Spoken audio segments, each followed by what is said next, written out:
अस्सलाम वालेकुम स्टूडेंट्स आज के लेक्चर में जो टॉपिक हमने डिस्कस करना है वो है प्रोफेज़ 2 को डिस्कस करने से पहले मैं आपको बताता चलूँ कि हम मियोसिस 1 को डिस्कस कर चुके थे। आपको पता है मियोसिस 1 के अंदर एक डिप्लॉइड पेरेंट सेल से दो डॉटर सेल्स बनते हैं। जैसा कि आप यहाँ पे देख सकते हैं कि जो मियोसिस 1 है उसमें ये जो एक डिप्लॉइड सेल है जिसके अंदर 4 क्रोमोसोम है वो डिवाइड हुआ है और उसने दो हैप्लॉइड डॉटर सेल बनाए हैं और दोनों के दोनों हैप्लॉइड डॉटर सेल्स के अंदर आप देख सकते हैं इसके अंदर भी दो क्रोमोसोम है और इसके अंदर भी दो क्रोमोसोम है।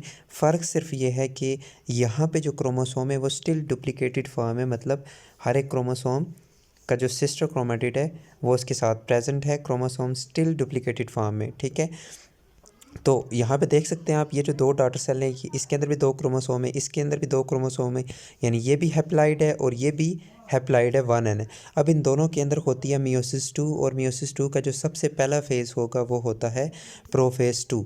और प्रोफेज़ 2 में क्या होता है, प्रोफेज़ 2 में वही सारी स्टेजेस आपको देखने को मिलेंगी जो कि आपने माइटोसिस के प्रोफेज़ में देखी थी। सबसे पहली चीज़ ये कि क्रोमेटिन कंडेंस होकर क्रोमोसोम बनाते हैं। ठीक है, जो क्रोमेटिन होते हैं ना इस तरह से, ये जो फॉर एग्ज़ाम्पल हम यहाँ पे जिस सेल को डिस्कस कर रहे हैं तो उसके अंदर दो क्रोमोसोम ही हैं। जब उसके अंदर मियोसिस 1 होती है तो मियोसिस 1 होने के बाद दोनों डॉटर सेल्स के अंदर दो दो क्रोमोसोम है, तो क्रोमेटिन इस तरह के होते हैं। ठीक है, वो कंडेंस होते हैं ड्यूरिंग प्रोफेज़ 2 और वो क्रोमेटिन इस तरह से क्या बना देते हैं, क्रोमोसोम। ठीक है, तो सबसे पहली चीज़ क्रोमेटिन कंडेंस होकर क्रोमोसोम बनाते हैं। दूसरी चीज़ न्यूक्लियोलाई होता है वो डिसअपीयर हो जाता है, न्यूक्लियोलाई डिसअपीयर। ठीक है, न्यूक्लियोलाई भी आपको पता है न्यूक्लियस के अंदर एक डार्क रीजन होता है। पीछे डायग्राम के अंदर यहाँ पे मैंने उसे बनाया तो नहीं है।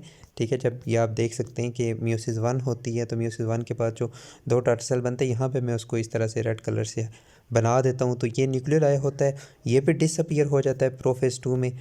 इसके बाद जिस तरह से आपने प्रोफेज़ 1 में देखा, प्रोफेज़ माइटोसिस के प्रोफेज़ में देखा, वही सारी चीज़ें आप यहाँ पे डिस्कस कर रहे हैं। प्लस प्रोफेज़ 1 जो आपने पहले डिस्कस किया उसके अंदर बहुत सारे इंपॉर्टेंट इवेंट्स होते हैं, वो यहाँ पे नहीं होते, जैसे क्रॉसिंग ओवर हो गया। ठीक है, इसके बाद न्यूक्लियर मेम्ब्रेन डिसइंटीग्रेट, न्यूक्लियस के अराउंड जो मेम्ब्रेन होती है वो डिसइंटीग्रेट हो जाती है और क्रोमोसोम साइटोप्लाज्म के अंदर आ जाते हैं। फिर जो सेंट्रियोल्स होती हैं वो ऑपोजिट पोल्स की तरफ मूव करती है, सेंट्रियोल्स मूव टुवर्ड ऑपोजिट पोल।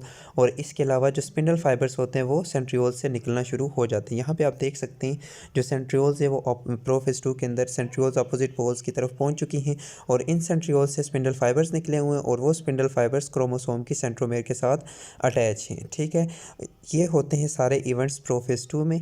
नेक्स्ट हम डिस्कस करेंगे मेटाफेज़ 2 को।